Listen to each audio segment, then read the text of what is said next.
not done that in a while. Called Let Your Hair Down.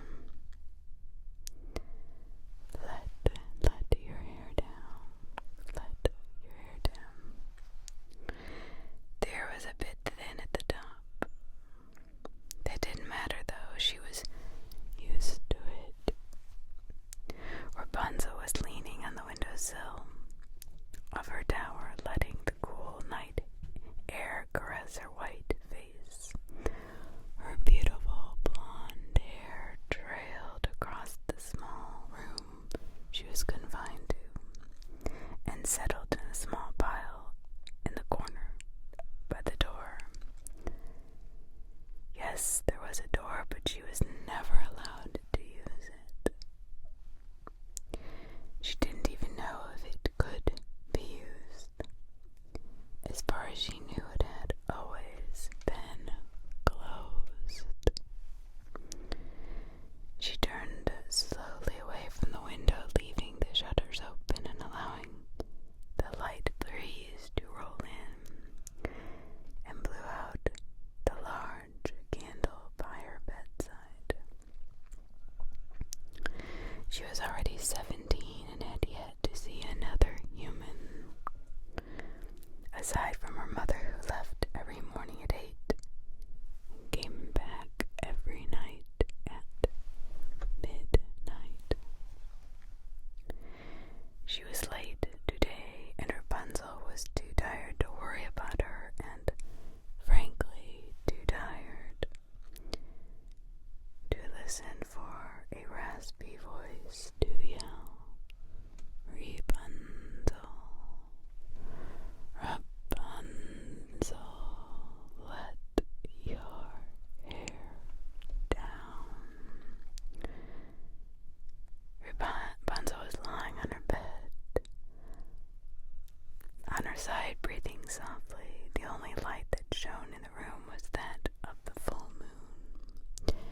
The dull thump, thump, thump of a woodpecker on the roof was the only sound other than the rustle of the leaves in the night. She woke up that next morning with a slight headache, but wasn't sure why.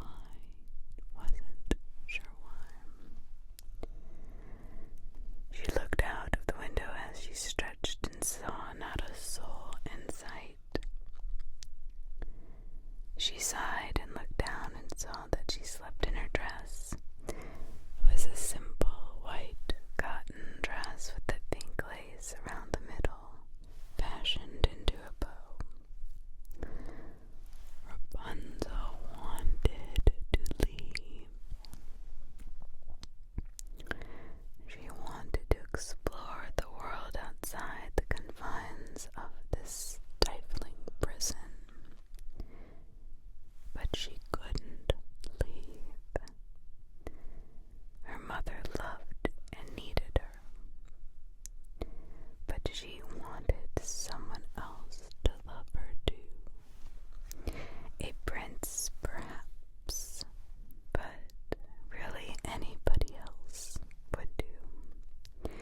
decided that it was better to try than to sit there and ponder the situation. After some effort, he finally got the hang of climbing the hair and made it to the top of the tower and crawled through the window. "Oh, my lady, you have such beautiful hair. Why are you in this tower?" he said, looking into Rapunzel's blue eyes. I can never leave, such long as Mother forbids me," she replied hesitantly. "Then let us leave together, we can." He stopped. A voice was heard from below, a raspy voice that sounded like gravel in a cup. "Rapunzel, Rapunzel, let your hair down." "Rapunzel, such a beautiful name," the man gasped. "Quick, hide, Rapunzel," hissed. The man looked around and ran into the nearby wardrobe and clambered inside. Closed the door behind him quickly. Rapunzel sent her hair down and waited as her mother slowly climbed up with greater ease than the now hidden man. "Rapunzel, my darling," the mother croaked, hugging her daughter. "I have missed you so." "Mother, it's only been a day," Rapunzel responded. "Oh, yes, but it's so good to see you again."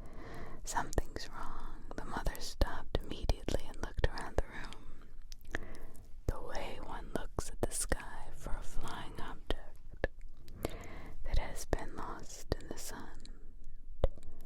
She glided across the room, looking behind the objects around the room before finally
freshly dead body to keep her company.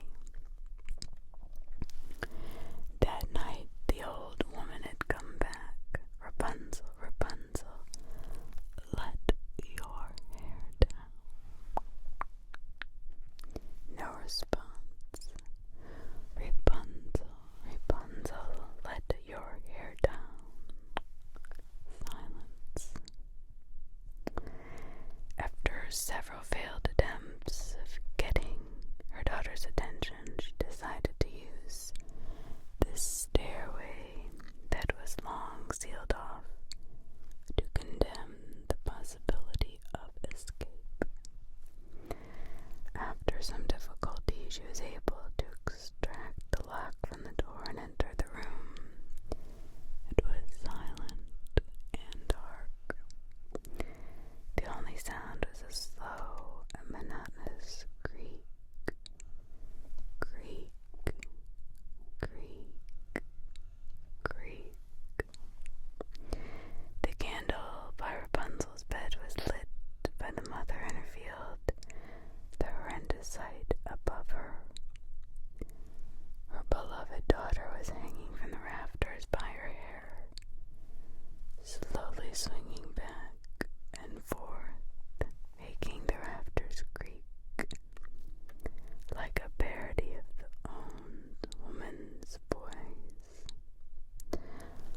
Ironically, the one thing they gave her the most beauty was used as the catalyst to her death. Creak, creak, creak, creak. Written by Super Satan 25. I like this not because of the end, but because I don't know how Rapunzel ever dealt with that, being left there their whole life.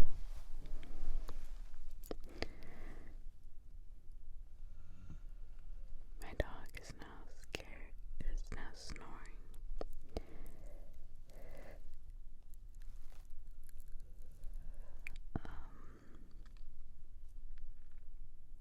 Moving on.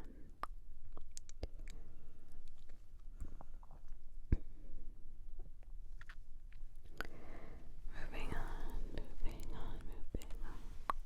From our scary stories, written by you, mine, so good CD. The taxi driver that took me to college was not human. The taxi cab driver that took me to college wasn't human. Something has happened to me today that I still cannot comprehend. As I'm typing this, my hands are still shaking and my heart still pounds like never before. My mind is still trying to process the events that happened earlier this morning, and I cannot tell if what I saw and felt was real or not. My only resort was to tell the story to someone I believe you guys can help me out. One thing that I would like to settle is that,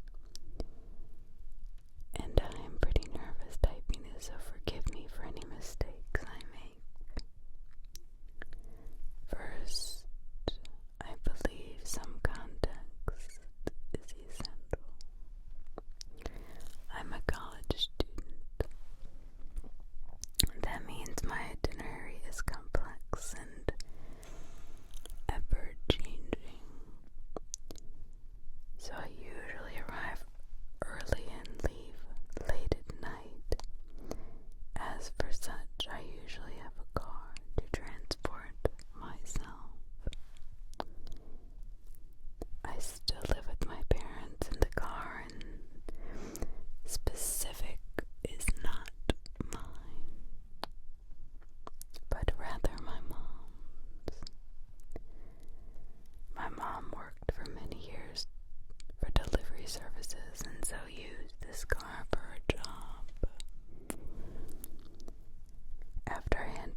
this unfortunate situation. I go to college through different means, usually by my friends giving me a ride or by calling transportation services, such as Uber or conventional taxis. This morning was no different. Last night my mom had let me know in advance that she would be needing her car for work today. At first, nothing unusual. I will just book a cab or call an Uber. Everything else will go as it normally does. I woke up at 5:50 a.m. My classes start at 7:40. However, since I wouldn't be having my car today, I woke up earlier than usual to guarantee I wouldn't be late. I would be on the responsibility of another person after all. I got up and had breakfast, dressed, got my bag, and stepped out of the house no later than 6:30. It is currently winter, and since it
As I sat down and closed the door, I told the driver that I had placed my stuff on the back of the seat I was sitting on, and I was about to tell them where I was headed to. And what I saw made me stop speaking mid-sentence. But the driver was a short woman, probably between the age of 30 and 35, with short hair colored mix between blonde and whitish color. In normal conditions, I would have considered her relatively pretty if it was not for what made my blood freeze almost instantly. The woman driving the car had bulged, soulless, never blinking eyes fixated on the road. The woman had her head slightly tilted up, looking down with those mysterious yet horrendous eyes to the road. You know, when you are going downstairs but don't tilt your head down to look where you are going, but instead use only your eyes with your head still facing forward. That's what it was like. That's exactly how she was, but her head was tilted upwards and her bulged big eyes looking down in order to see the road. Okay, a little confession. I've studied cases of bulging eyes before. Conditions caused by dysfunctions of the thyroid gland, but this was different. Those eyes weren't sick, they were wrong. Those eyes were big and kept staring at the road, motionless, soulless, with what felt like no emotion at all. Like doll eyes. I stopped speaking and froze as soon as I saw her. The woman did not answer. She did not even look at me or even seem to notice I'd entered the car. She just kept staring at the road with her head tilted upward. Those seconds of silence felt like minutes. I could feel every hair on my body standing up and my heart starting to bounce like a festival drum. My only desire was to scream and run from that woman. The atmosphere she passed was so uncomfortable that I can't even describe the feeling. For some stupid moral principle, I tried to shrug it off and tell myself it was all in my head. Perhaps that woman had a medical condition that I was unaware of, and I was afraid of nothing at all. With that thought and a lot of internal strength, I managed to continue the phase where I left off and gave the address to my college. The woman again did not respond, just kept her motionless stare at the road. After around 10 seconds or so, that woman started driving away and making her way to my college. I'm usually a very sociable person and I love to talk to new people, but this situation did not make me want to talk to her. The woman was a weird so unnatural, almost like she was not meant to be here, and yet she was here. The only movements she made were to shift gears and accelerate, brake, just the essential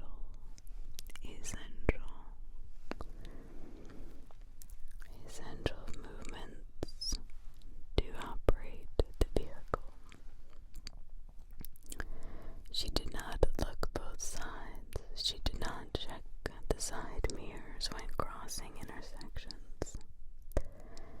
Did not look at traffic lights or speed radars. For the love of God, she did not even change her sitting position. If it wasn't for the few moments she made, the few movements she made, she could easily be bypassed as a statue. And yet, she managed to drive flawlessly. She never cut anyone's front, did not run over red lights, almost like an AI drives. But this girl looked like fresh flesh and bone and organic. She definitely was not an AI. Most of the ride I felt uncomfortable, occasionally looking at her, still trying to process what I was seeing. I swear in God's name she did not blink, not even once during the whole ride. After around 10 minutes of disturbing silence, finally we made it to my college. I said one very embarrassed and out of place thank you to her and asked how much it was. But she did not answer. She kept that static position she maintained through the entirety of our time. I took out my wallet and grabbed a considerate amount of money, much more than any cab service would have asked for. However, I did not want to make my chances with whatever this girl was and what she could do to me. I said how much I was paying and that I would be placing it in the cup holder between the seats, and just stepped out of the car as fast as I could. I did not expect nor want any change. I just wanted to get out of that car and go on with my routine. Forget the entire incident ever existed.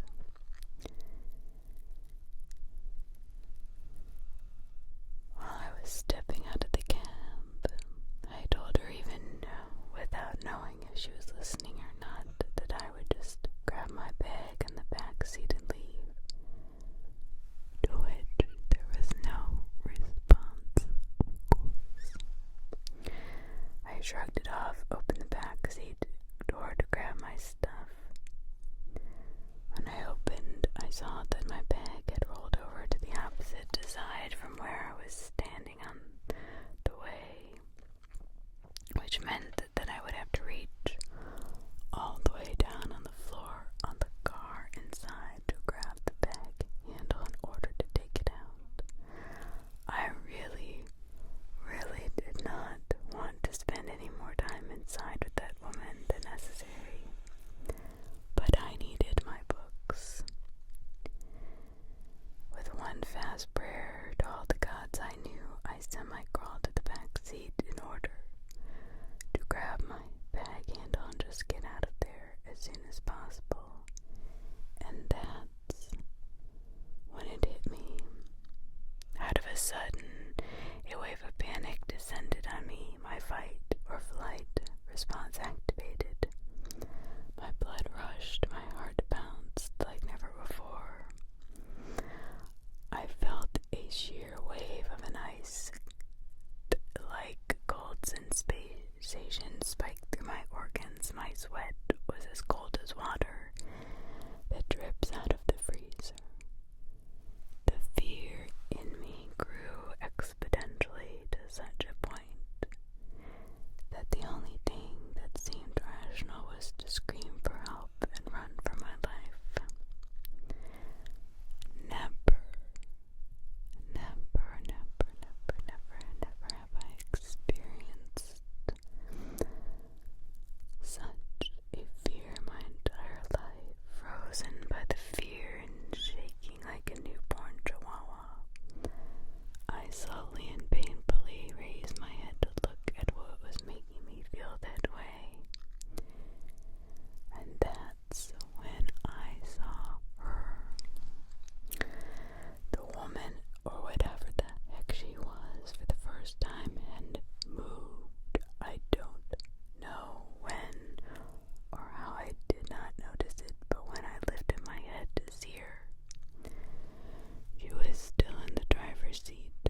restless eyes now had intentions. She was looking in my very soul.